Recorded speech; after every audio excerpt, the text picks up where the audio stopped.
इस वीडियो में हम लोग जानने का प्रयास करेंगे कि मैटर के अलग अलग अवस्था क्या क्या हो सकता है और किन किन अवस्था में मैटर यानी कि चीज़ें पाई जा सकती है। तो मैटर मेनली 5 अलग अलग अवस्था में अलग अलग स्टेट में पाया जा सकता है।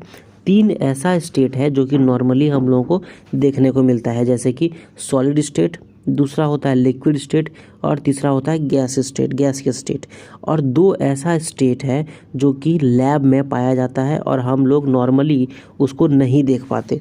और ये 2 स्टेट्स हैं प्लाज्मा और बोस आइंस्टीन कंडेंसेट। तो इन सब के बारे में थोड़ा थोड़ा हम लोग जानते हैं इस वीडियो में।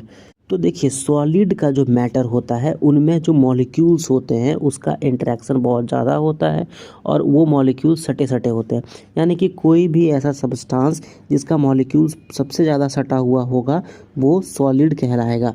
ऐसे ही इसीलिए सॉलिड जो चीज़ें होती हैं वो काफ़ी कठोर होता है, जैसे कि लकड़ी हो गया, देखो वो कितना कठोर है ना। फिर हमारा ज़मीन हो गया। तो इस प्रकार से जितने भी सॉलिड स्टेट हैं उनके मैटर्स जो है वो काफ़ी, उनके मॉलिक्यूल्स जो है वो काफ़ी सटे हुए रहते हैं, उनमें इंटरेक्शन बहुत ज़्यादा होता है।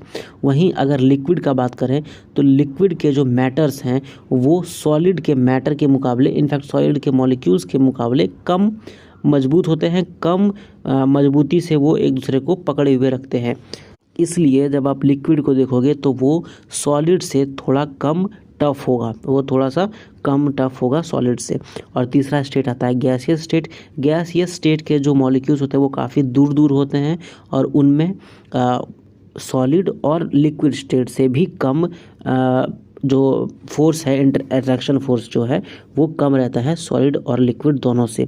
इसलिए जब आप गैस देखोगे तो वो बहुत कम कठोर होगा, इनफैक्ट वो सॉलिड से भी कम कठोर होगा और लिक्विड से भी कम कठोर होगा।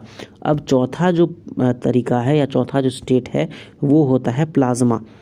तो प्लाज्मा स्टेट में जो मैटर्स रहते हैं उसके पार्टिकल्स काफ़ी ज़्यादा, उसमें एनर्जी रहता है और वो काफ़ी ज़्यादा एक्साइटेड रहते हैं, यानी कि उसमें बहुत ज़्यादा एनर्जी रहता है, बहुत ज़्यादा मूवमेंट रहता है। ये पार्टिकल्स आयोनाइज्ड गैसेस के तौर पे होते हैं, यानी जैसे मैंने बताया पहले भी कि उसमें काफ़ी ज़्यादा एनर्जी रहता है। अब इसका एग्जाम्पल आपको देखने को मिलेगा, नियॉन बल्ब्स जो आते हैं उसमें प्लाज्मा मैटर होता है। हमारा जो सन है, जो स्टार्स है, जो वो ग्लो करते हैं क्योंकि उनमें प्लाज्मा मैटर रहता है, इसलिए वो ग्लो करते हैं। और स्टार्स में जो प्लाज्मा मैटर होता है वो बनता है क्योंकि उनमें काफ़ी ज़्यादा टेम्परेचर रहता है, यानी कि स्टार्स में काफ़ी टेम्परेचर रहता है, हाई टेम्परेचर रहता है, इसलिए वहाँ पे आयोनाइज्ड फॉर्म में पार्टिकल्स मिलते हैं और वो प्लाज्मा स्टेट में रहते हैं। अब 5वां जो हमारा टाइप है मैटर का वो है बोस आइंस्टीन कंडेंसेट। अब नाम से ही आपको समझ में आ रहा हो कि इसमें इंडियन कोई साइंटिस्ट होगा, बोस, है ना। तो आप बिल्कुल सही हो। तो दरअसल होता यह है कि 1920 में एक इंडियन साइंटिस्ट थे जिसका नाम था सत्येंद्र नाथ बोस। उन्होंने कुछ कैलकुलेशन करके ये बताया कि हमारे पास 5th स्टेट भी है मैटर का, और उन कैलकुलेशंस को अल्बर्ट आइंस्टाइन ने आगे बढ़ाया और उन्होंने ये बोला कि एक सच में एक मैटर होगा, कोई प्रिडिक्ट किया इनफैक्ट कि एक मैटर होगा और उस मैटर का नाम, उस स्टेट का नाम होगा बोस आइंस्टीन कंडेंसेट। और 2001 में बोस आइंस्टीन कंडेंसेट के स्टेट में एक मैटर को स्टैब्लिश किया गया, उसको एक तरह से बोस आइंस्टीन कंडेंसेट तक पहुंचा गया। बोस आइंस्टीन कंडेंसेट को बनाने के लिए एक बहुत ज़्यादा लो मटेरियल को, मतलब लो डेंसिटी मटेरियल को, जिसका कि मास बहुत ज़्यादा हो, वॉल्यूम बहुत कम हो, उसको बहुत ज़्यादा सुपर कूल करना पड़ता है, तब जाके जो स्टेट बनता है वो होता है बोस आइंस्टीन कंडेंसेट।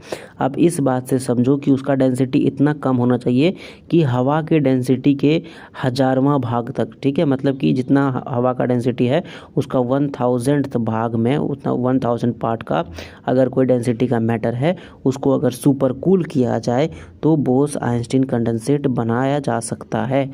तो ये था मैटर के 5 अलग अलग स्टेट्स। आई होप कि आपको ये पांचों स्टेट समझ में आ गया हो।